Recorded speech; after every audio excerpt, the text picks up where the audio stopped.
100% झारखंडियों को नौकरी मिली। आप किसी के बहकावे में आ रहे हैं। 8 अप्रैल को झारखंड के अभ्यर्थियों के लिए बेहद खास और अहम दिन रहने वाला है। दरअसल नई नियोजन नीति की मांग को लेकर झारखंड के सभी जिलों के अभ्यर्थी राजधानी रांची के मोराबादी मैदान में एकत्रित होंगे और उसके बाद मुख्यमंत्री हेमंत सोरेन के आवास का घेराव करेंगे, क्योंकि लंबे समय से झारखंड के अभ्यर्थी सिर्फ एक ही नारा दे रहे हैं कि झारखंड में 60-40 नीति ना चल तो झारखंड झारखंडियों के लिए और झारखंड में बाहरी लोगों की एंट्री हम होने नहीं देंगे। इसी मसले पर बात करने के लिए इस वक्त हमारे साथ मौजूद है झारखंड मुक्ति मोर्चा के नेता मनोज पांडे। हम इन्हीं से बात करेंगे, जानने की कोशिश करेंगे कि नई नियोजन नीति की मांग को लेकर अभ्यर्थी सड़क से सदन तक अपनी आवाज को उठा रहे हैं। उनका कहना है कि सरकार आखिर नई नियोजन नीति को लेकर क्यों नहीं स्थिति स्पष्ट कर रही है, क्यों हम लोगों को ऐसे ही अपनी आवाज को बुलंद करने दे रही है। हम लोग चाहते हैं कि हम लोगों को रोजगार मिले। देखिए, सरकार तो कृत संकल्पित है। सरकार ने जो नियोजन नीति लाया है या जिसकी बातें हो रही हैं, वो युवाओं से परामर्श सलाह मशविरा के बाद लाया है। जितनी रिक्तियां हैं उतने युवाओं को नौकरी मिलेगी। सरकार कृत संकल्पित है नौकरियां देने के लिए। पिछली सरकार में एक भी जेपीएससी की परीक्षा नहीं हुई थी। हमारी सरकार ने आते ही 4 जेपीएससी एक साथ कराया। तो ये दर्शाता है कि कमिटमेंट क्या है मुख्यमंत्री की, प्राथमिकता क्या है। जहाँ तक बात है, देखिए, अभी जो वर्तमान माहौल है, अगर हम विलंब करेंगे, जो विपक्षी दल के लोग चाहते हैं, विलंब होने से कई एक युवाओं की उम्र सीमा समाप्त हो जाएगी। तो क्या उनके साथ अन्याय नहीं होगा? हम नौकरियां देंगे और झारखंडी आदिवासी मूलवासियों को ही देंगे, झारखंड के लोगों को देंगे। ये कमिटमेंट है। ये भ्रम जो फैलाया जा रहा है कि 60-40, अरे इससे पहले तो 50-50 की व्यवस्था थी, उसको आपने स्वीकार किया। ये तो 60-40 की व्यवस्था है। पिछली सरकार बाहरियों द्वारा संचालित थी। ये तो यहाँ के माटी के बेटे की सरकार है। उनकी सोच है, उनका प्रयास है कि यहाँ के लोगों को ही नौकरी मिलेगी। मैं आश्वस्त करता हूँ तमाम युवाओं को, छात्रों को, कि आप निश्चिंत रहें, नौकरियाँ किसी बाहरी व्यक्ति को नहीं मिलेगी, चाहे इसकी जैसे भी व्यवस्था की जाए। जहाँ तक बात है, ओपन 40 बाहर के लोग आ जाएंगे, ऐसा एक माहौल बनाया जा रहा है। बाहर के लोग कैसे आएंगे? अभी आप मान लें कट ऑफ डेट 85 अभी तक कंटिन्यू कर रहा है, उसे तो निरस्त नहीं किया गया है। उसी आधार पर बहालियां होंगी जब तक कि 1932 आधारित जो नियोजन नीति है, जिसको हम लोगों ने विधानसभा से पास करके केंद्र को भेजा है। केंद्र में तो इनकी सरकार है, क्यों नहीं उसे 9वीं अनुसूची में शामिल कर लेते हैं? मामला ही खत्म हो जाएगा। हमारा लक्ष्य तो वही है, हमारी सोच भी वही है। हम हर हाल में चाहते हैं 1932 आधारित नियोजन नीति लागू हो इस राज्य में, लेकिन विपक्षियों द्वारा व्यवधान डाला जाता है। हम उससे निराश नहीं हैं। यह 1857 की क्रांति को हम मानते हैं। इसे 1947 अभी बाकी है। पूर्ण स्वाधीनता हम लेकर रहेंगे। मतलब 1932 आधारित खतियान नियोजन नीति हर हाल में लागू कराएंगे हम, चाहे इसके लिए जो भी आंदोलन करना पड़े। लेकिन इसमें वक्त लगेगा। उस वक्त के बीच में जो बेहतर से बेहतर विकल्प हो सकता है, वो माननीय मुख्यमंत्री के जहन में है और उसी के अनुरूप कार्य हो रहा है। अभ्यर्थियों का कहना है कितना समय दे, अब 1.5 साल बचे हुए हैं। मुख्यमंत्री हेमंत सोरेन वार्ता नहीं करे अभ्यर्थियों से, जिस वजह से अभ्यर्थी कभी विधानसभा का घेराव करते हैं। अब मुख्यमंत्री हेमंत सोरेन का आवास का घेराव करे, तो अभ्यर्थियों का कहना है क्या 1.5 साल हम लोग घेराव करते रहे? सरकार कुछ बोलेगी क्या कर रही है नई नियोजन नीति को लेकर? चीज़ें तो स्पष्ट करे। 40% ओपन फॉर ऑल क्यों रखा गया है? मुख्यमंत्री हेमंत सोरेन तो कहते हैं कि झारखंड झारखंडियों के लिए है, झारखंड में बाहरी को एंट्री नहीं देंगे। तो अब ये 40% क्यों आया? मुख्यमंत्री हेमंत सोरेन ने ही जिक्र किया था 2016 से पहले की नीति। देखिए, छात्र आंदोलन करें, घेराव करें, अच्छी बात है, लेकिन सकारात्मक बातों को लेकर करनी चाहिए। आज जो 1932 खतियान आधारित नियोजन नीति में जो बाधा, सबसे बड़ा व्यवधान कौन है? भारतीय जनता पार्टी है। घेराव भारतीय जनता पार्टी के कार्यालय का होना चाहिए, उनके जो नेता हैं बड़े, उनके आवास का होना चाहिए। माननीय हेमंत सोरेन जी का आवास घेरने का क्या मतलब है? इसके मतलब आप कहीं राजनीति से प्रेरित है, आप किसी के बहकावे में आ रहे हैं। वो राज्य के मुखिया है, मुखिया से ही ना अभ्यर्थी बात करेंगे। मुखिया ने तो दिखला दिया अपनी प्रतिबद्धता। जो 4 बीपीएससी की परीक्षा करा के ज्वाइनिंग करा दिया, यही मुख्यमंत्री है। और इस मुख्यमंत्री ने प्रतिबद्धता दोहराई। आज विधानसभा से जो पास होके गया, किसने किया? बगल के मुख्यमंत्री ने किया क्या? कि गुजरात के मुख्यमंत्री ने किया, झारखंड के मुख्यमंत्री ने किया?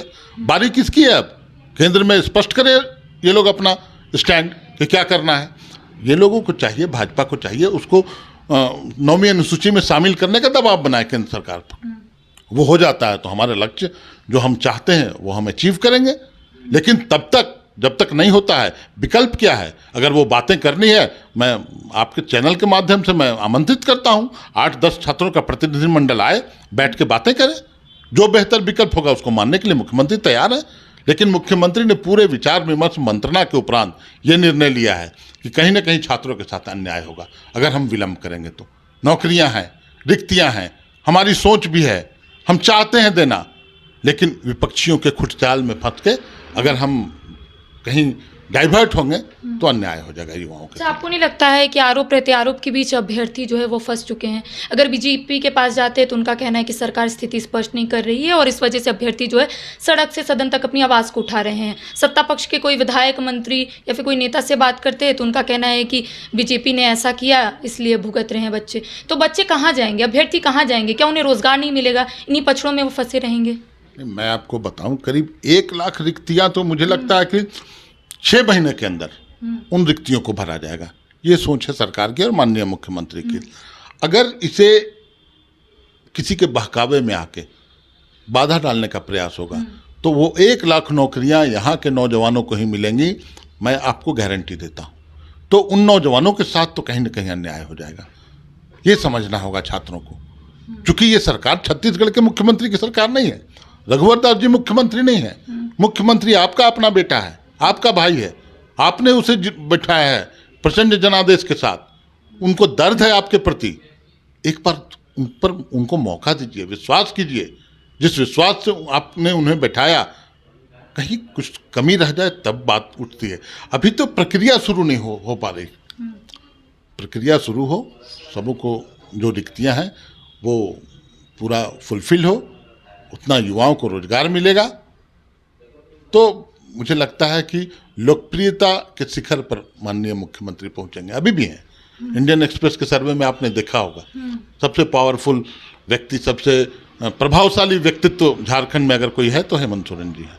बड़े बड़े नेता को पछाड़ कर एक स्थान बनाया है इन्होंने। तो अपने कार्यकुशलता के बल पर, अपने व्यवहार के बल पर, अपने गुड गवर्नेंस की कैपेबिलिटी जो उनमें है उसके बल पर तो काम करने देना चाहिए। एक बार विश्वास करना चाहिए छात्रों को, उनकी अपनी सरकार है, युवाओं की सरकार है, ये बात उनको जहन में लानी होगी और विरोधियों के बहकावे में न जाए, मेरा यही अपील है। अच्छा, अभ्यर्थियों का कहना है कि पिछले दिन जो विज्ञापन जारी हुआ लैब असिस्टेंट और पीजीटी का, उसमें ओपन फॉर ऑल है। तो अभ्यर्थियों का कहना है अब आगे भी जो विज्ञापन निकलेगा वो भी तो ओपन फॉर ऑल होगा। तो यहाँ के अभ्यर्थी कहाँ जाएंगे? अगर बाहरी यहाँ आ रहे हैं तो हम लोग तो बाहर नहीं जा सकते ना, वहाँ बैरियर लगा हुआ है।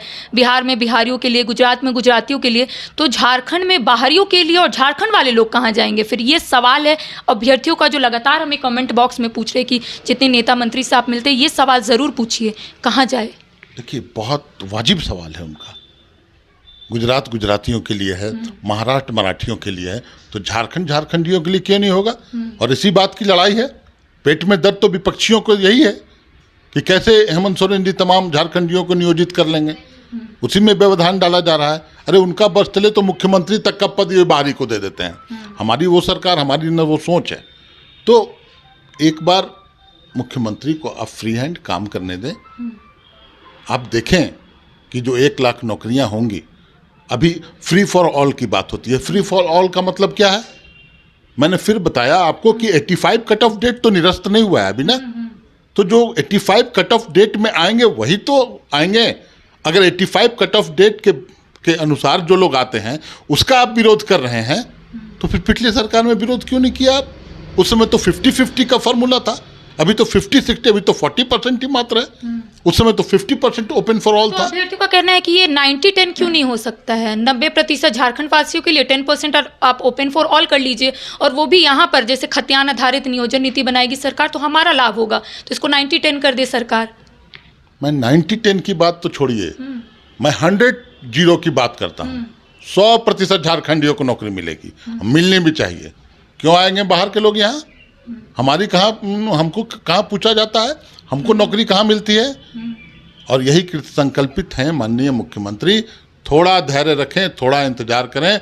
मैंने बोला 1857 की क्रांति है ये, 1947 अचीव करेंगे, हर हाल में करेंगे और माननीय मुख्यमंत्री के नेतृत्व में करेंगे। चलिए एक आखिरी सवाल ले लेते हैं कि जेटेट के भी अभ्यर्थी लगातार हमें कमेंट कर रहे हैं कि 2016 के बाद अभी तक जेटेट की परीक्षा नहीं ली गई है। शिक्षा मंत्री तो बोल रहे 50,000 शिक्षकों की नियुक्ति होगी, कब होगी जेटेट की परीक्षा, कब होगी? 2016 वाले जो परीक्षा दिए हैं उनकी नियुक्ति प्रक्रिया अभी तक नहीं हुई है।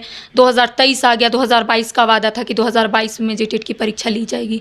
क्या है, क्या अपडेट है? कुछ जेटेट के अभ्यर्थियों के लिए कुछ आपके पास अपडेट है तो बता दीजिए। देखिए, जहाँ तक मेरी समझ है या मेरी जानकारी है, जो जेटेट पास अभ्यर्थी हैं पूर्व से ही, उनकी नियुक्तियों का रास्ता प्रशस्त होगा। और जो लेनी है, अब चूंकि टाइम काफ़ी हो गया, एक जेटेट की परीक्षा होनी चाहिए। निश्चित तौर पर बहुत जल्द, बहुत ही जल्द वो परीक्षा भी आयोजित होगी। निराश ना हो, सरकार के जेहन में है, सरकार की प्राथमिकता में है।